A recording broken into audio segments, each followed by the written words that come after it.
I'm John Kovach. I'm a newspaper editor. I'm a radio announcer. I'm a high school football coach. And since I was old enough to stand on the side of a stream next to my dad, I've been an angler. I've fished with bait, lures, and flies.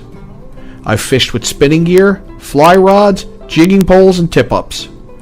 I've stood on ice, waded rapids, and been tossed about the deck of a boat. And I want you to love fishing, be it freshwater or salt, heavy flows, high seas, or cutting through a foot of ice, as much as I do, no matter what the quarry, no matter the tactics, no matter the chosen tackle. Welcome to Yankee Fisherman. Good afternoon, everybody. Welcome to Yankee Fisherman, presented by the Dock Shop, Thursday, October 27th, and it's finally feeling like fall. Temperatures are dropping. You need the jacket. You need the vest like I'm wearing. But it's good news because it's allowing some more stocking. DEEP reported that they've stocked more salmon. We can look forward to fall trout stocking, and there's a lot of other things that we can look forward to coming up. Big weekend, November 5th and 6th.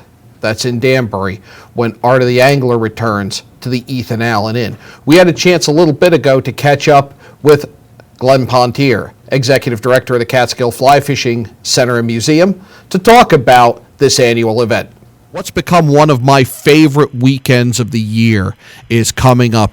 It is November 5th and 6th at the Ethan Allen Inn in Danbury. Art of the Angler, sponsored by the Catskill Fly Fishing Center and Museum. You go, you hang out there, you realize it's like a reunion for just a bunch of people who really enjoy hanging out with each other. And there's a lot of fly fishing stuff, but the air of friendship around that event is really, really a special part of it. Joining us by phone from the Catskill Fly Fishing Center and Museum, which presents the show, it's Executive Director Glenn Pontier. Glenn, your first Art of the Angler, how excited are you? Hey, people have been talking about this now since I got here to the Center and Museum. And, I can't tell you how excited we are here in terms of the programs and seminars that we're going to be offering. We think we scored a really good coup because one of the programs is going to be a presentation by Joan Wolfe on the art of fly casting. And this is not an additional charge. You come to the Arts of the Angler, and one of the programs on Saturday and one of the programs on Sunday will be Joan talking about and demonstrating and working with people about fly casting. And, of course, you guys know better than I do, what Joan means to the whole fly fishing world. That is really a special, you could almost say once-in-a-lifetime opportunity, and that is with the cost of admission, which is $12 daily. You can get a weekend pass for $20. When we last talked, you wanted to learn fly fishing. Are you going to attend one of those? Well, I've actually had 3 lessons from Joan. There you go. And she is terrific. I mean, look, you guys know this already, but she's taken kind of the dance of casting, the fluid movements, and broken them down into, the techniques that you need to learn. And she's a tough teacher. She's a great teacher. She encourages you. And, she says, I have promise, which is not bad, right? You could do worse than hearing that from Joan Wolfe. What are some of the other seminars which go on simultaneously as the main show goes on? That's at the Ethan Allen Inn in Danbury, again, November 5th and 6th. Well, a little bit of everything. We're going to be talking about the basics of bamboo rod making, and I know that, bamboo rods are not for everybody, but for people that that's what you fly fish with, here's an opportunity to learn how you could make your own. And also, Kathy Scott is going to be talking about her new book, The Letters to Everett Garrison. And, of course, he was one of the great bamboo rod makers. And, he corresponded with people all over the world. And this is a kind of a collection of, and it's summarizing some of the letters that were written to him. And Terry Schultz is going to be talking about fly fishing in the Indian Ocean. and in Indonesia and Oman. And Tony Ritter's going to be talking about fly fishing along the upper Delaware. And Nick Rabico is going to be talking about fly fishing in Montauk. So there's just a little bit about everything, as well as the main show, which of course is, just table after table of collectible fly fishing tackle and accessories. It's pretty amazing. It really is. Such exotic locations there. And I had the privilege, my table was next to Tony Ritter's last year when we were set up there. And he was a great guy. I may try to sneak over for that seminar. And again, it's Saturday and Sunday, November 5th and 6th, 8:30 to 5 on Saturday, 9 to 3 Sunday. The usual cast of characters when it comes to fly tires? Yes, and we're going to have probably 50 fly tires. We're also going to have something special this year, and that is most people may know who Ted Rogowski was or is, and he was one of the environmental attorneys that helped pass the Clean Water Act, and he's our keynote speaker at the dinner on Saturday night. So we're doing a little fundraising dinner to celebrate our 35 years. And Ted is going to be the featured speaker. There'll be a silent auction going on all day. There'll be fly tying. There'll be these tables. Bob Selb is going to be, if you have some tackle or an antique rod, you want to know what it's worth, bring it in, kind of like a road show.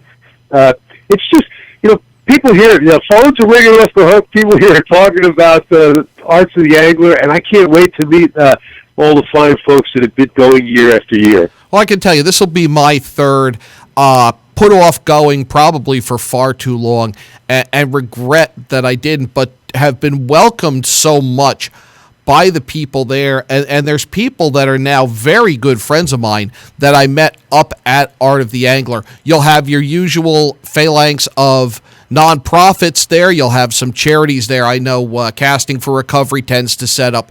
Trout Unlimited will have information there. Back in the mainstream, they coming back down from Maine, I believe. I think they're going to have somebody with a table for back in the mainstream as well. Those were great guys. I mean, these are all people that I met, and it really helps us because it helps us in terms of meeting people to get on this show and getting them out. One of the more interesting ones, Michael Hackney, who 3D prints reels. He was there last year doing a demo. I've talked to him. I know he's going to be there. Really looking forward to seeing him again. It's such an exciting event. What goes into putting that together? Is it difficult to get everybody, or it's just, here's the weekend, let's all get together and tie flies for 2 days? Well, I don't know what went into the past, and I think, the people here at the Fly Fishing Center that have created this event, we really have them to thank. But for me, watching the people call in and say, we want to be part of this, or we want the same table, or, we were next to so-and-so, we want to do that again. And, so I think that it kind of has a life of its own. And to that extent, organizing any event, takes time and patience and trying to get it all right. I'm sure there'll be something we miss. But, people that I've met in the world of fly fishing are just super. I mean, they're just terrific people. And, they understand. Look, if you're out fishing, you understand that sometimes the world doesn't go your way. Sometimes, it goes the way of the weather. Sometimes it goes the way of the fish. So, organizing this event is working with people that understand, how complicated it is, but how great it is to have something like this and get everybody together. So you're going to have a wealth of information available from nationally and internationally known fly tyers, people who have had books published, articles published, won world championships. You're learning fly casting at the moment, Glenn. Fly tying the next step, maybe? Well, I hope to get there. I'm doing this one day at a time. And I've been at it about 16 weeks. So I'm excited to be at this event and watch these really accomplished tyers and help them, kind of inspire me to move into the fly tying as well. But I'm not going to make any promises yet till I get done with lesson 1. You don't need to make any promises. Just have a good time. And that's what Art of the Angler is about. And it's, again, Saturday and Sunday, November 5th and 6th at the Ethan Allen Inn in Danbury. $12 daily admission, $20 for a weekend pass. Kids under 12 and under, are free. Hours 8:30 to 5 on Saturday, 9 to 3 on Sunday. We mentioned kids, and I was kind of buoyed a little bit to see some of the kids that were there last year and the year before, because you hear so much about the youth migrating away from fly fishing. And this is a great opportunity if you or your kids or all of you want to learn fly fishing, because you can just walk up to any of these fly tyers and pull up a chair and they'll explain to you what they're doing. They'll talk to you. And just because they're expert fly tyers doesn't mean they're doing a pattern that's going to take you 2 hours to tie once you spend 8 months learning it. They're doing some ties here that are 2-3 minute ties. Well, I think, this is the fact that we aren't going to charge anything for children, I think just is indicative of the importance of passing this sport and the arts that go with it on to the next generation. So, I'm encouraged by the fact that, we expect hundreds of people to be here. It'd be great if there were hundreds of kids. I'm excited that you're going to be here, John, and hope that when people come, they'll stop by your table, and share some of the fishing stories that they have with you. We'll welcome them. We can't wait to be there. Glenn Pontier, thanks for joining us for a few minutes. Again, Arts of the Angler, November 5th and 6th at the Ethan Allen Inn in Danbury. Glenn Pontier, Executive Director of the Catskill Fly Fishing Center and Museum. We look forward to seeing you up there, and thanks for joining us on Yankee Fisherman, presented by the Dock Shop.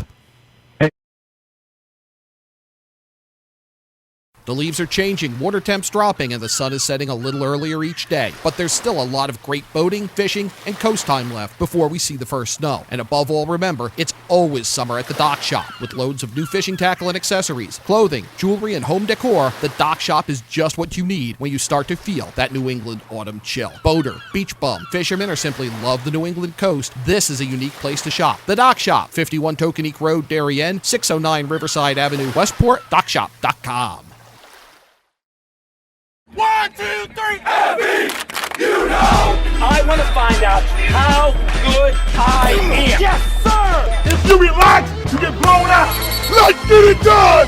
Let's get it done! What can you take advantage of right now? Again, come on. I can push myself way beyond what you think. Pressure technique. Bring it back.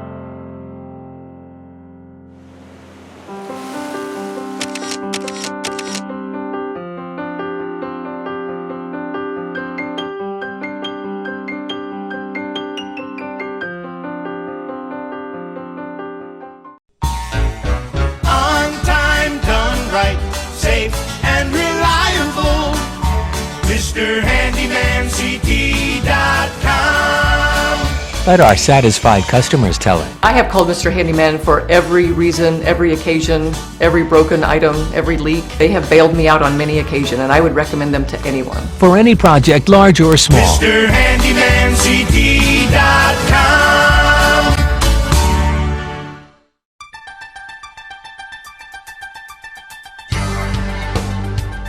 On Election Day in Connecticut, the HAN network has you covered with real-time results and analysis. Will your town vote for Trump or for Clinton? And who will be representing you in Hartford and in Washington, D.C.? HAN's news reporters and editors will be out in the field talking to the candidates, collecting results, and we'll be breaking it all down on air with live local analysis you won't find anywhere else. Watch Connecticut Election Night 2016 live starting at 8 p.m. on HAN.network.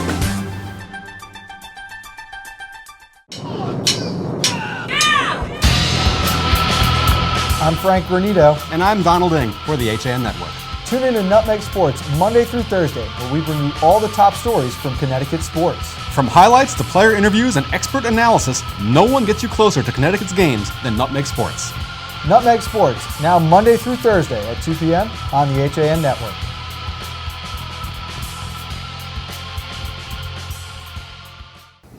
Welcome back to Yankee Fisherman, presented by the Dock Shop this Thursday, October 27th.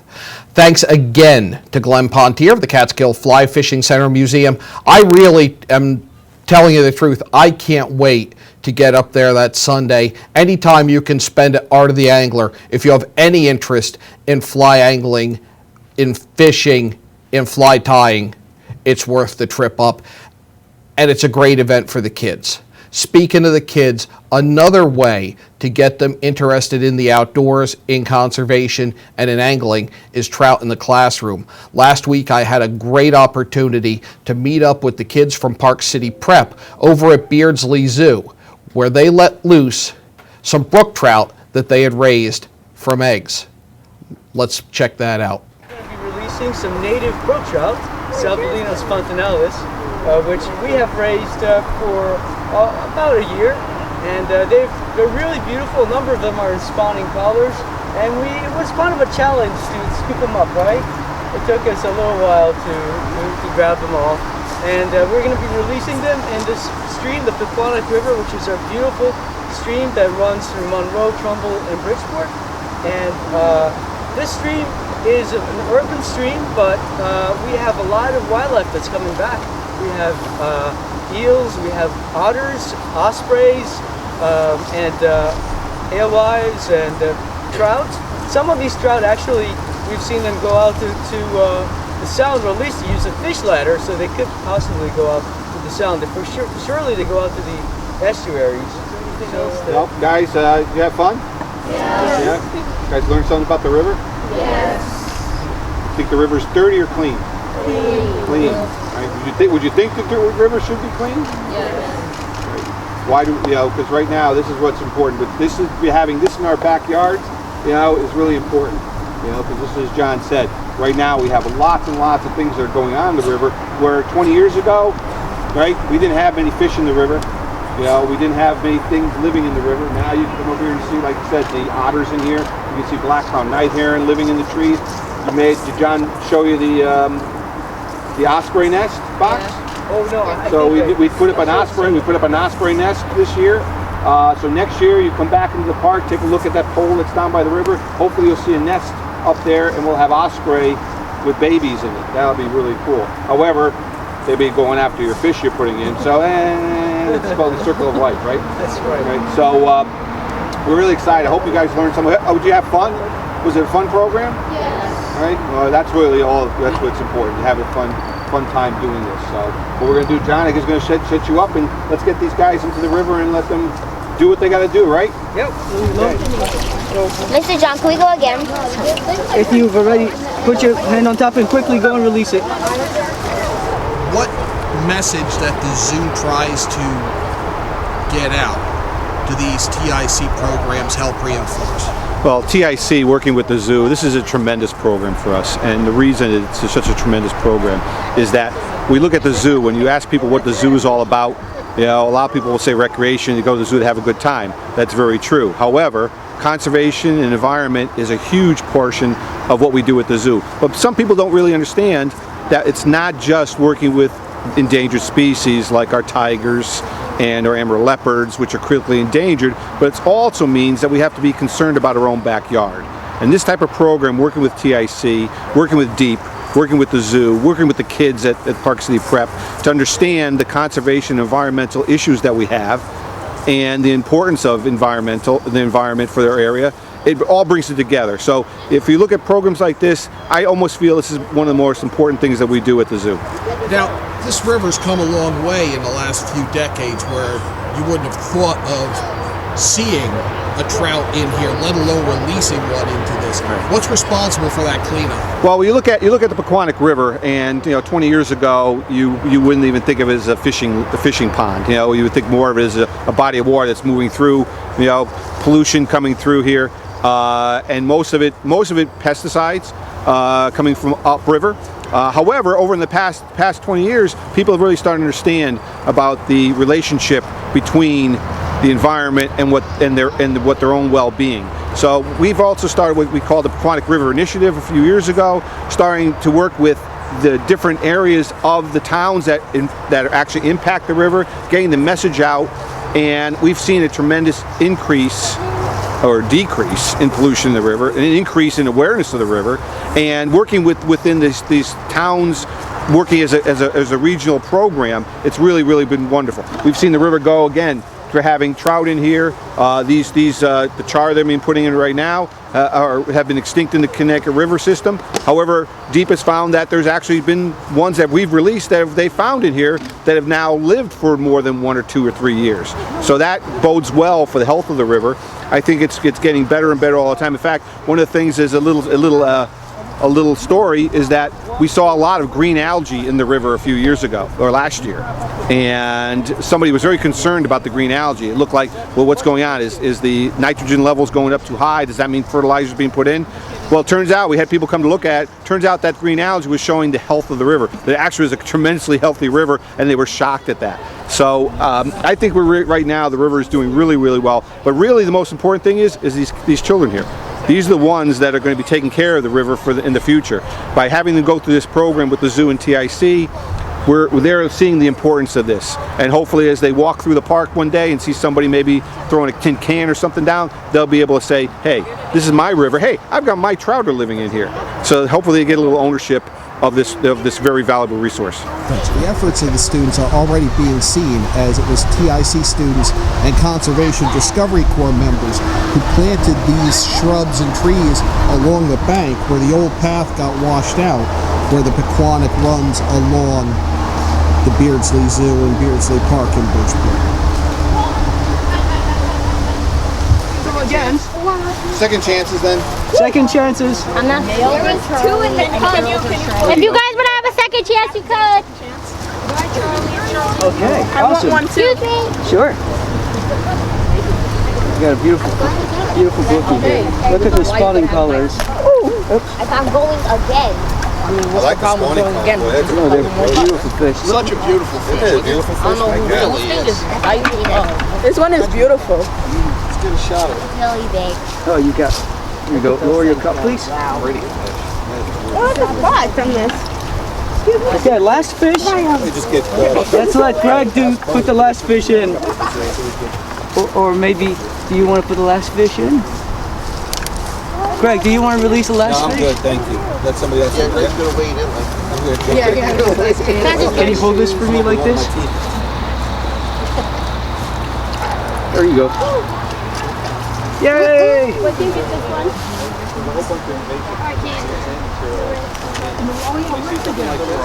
It's right here. Take a picture of it.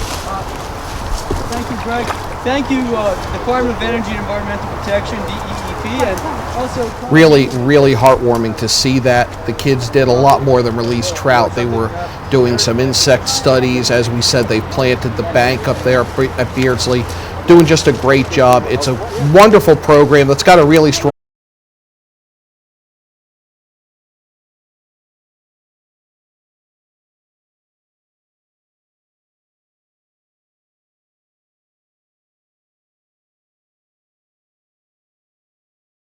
the Beardsley Zoo and Beardsley Park in Bridgeport. Again. Second chances then? Second chances. I'm not sure. There was 2 in the cup. If you guys want to have a second chance, you could.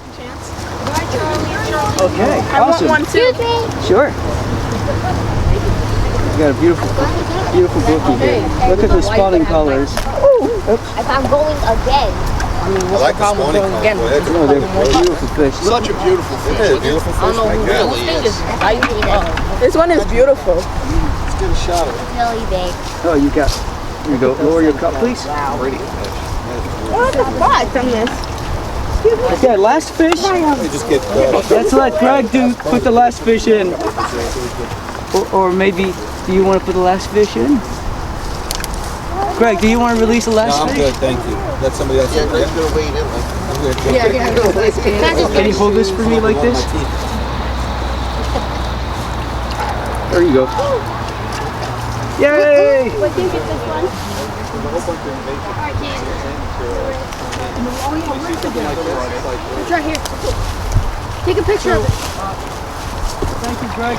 Thank you, Department of Energy and Environmental Protection, DEEP, and also... Really, really heartwarming to see that. The kids did a lot more than release trout. They were doing some insect studies. As we said, they planted the bank up there at Beardsley, doing just a great job. It's a wonderful program that's got a really strong foothold here and always needs volunteers.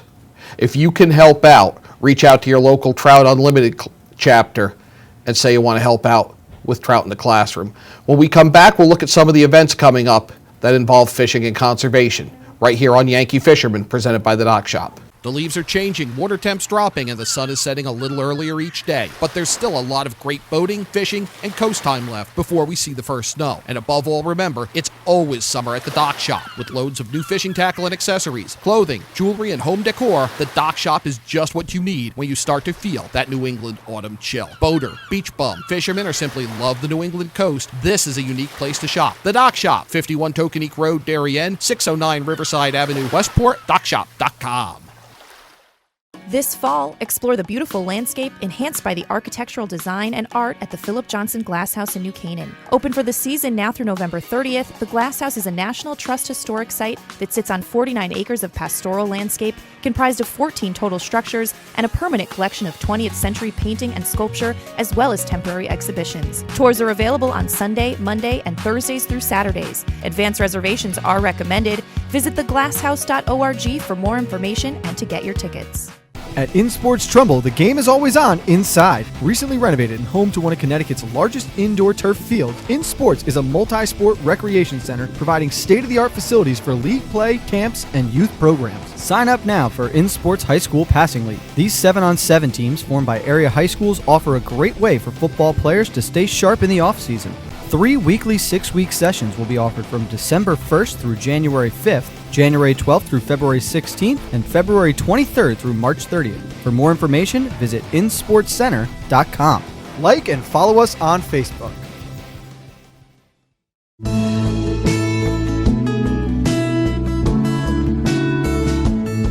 We consider ourselves a family business. We follow a lean manufacturing philosophy where we always try to get everybody involved and continuously improving the company. We've been doing business with Milford Bank for, I'd say, 20 or 25 years now. They work hard to know your business, and they really just give you that personalized attention you need in any of your business or personal banking needs. I'm Paul Hoffman from Orange Research, and I choose to bank with the Milford Bank.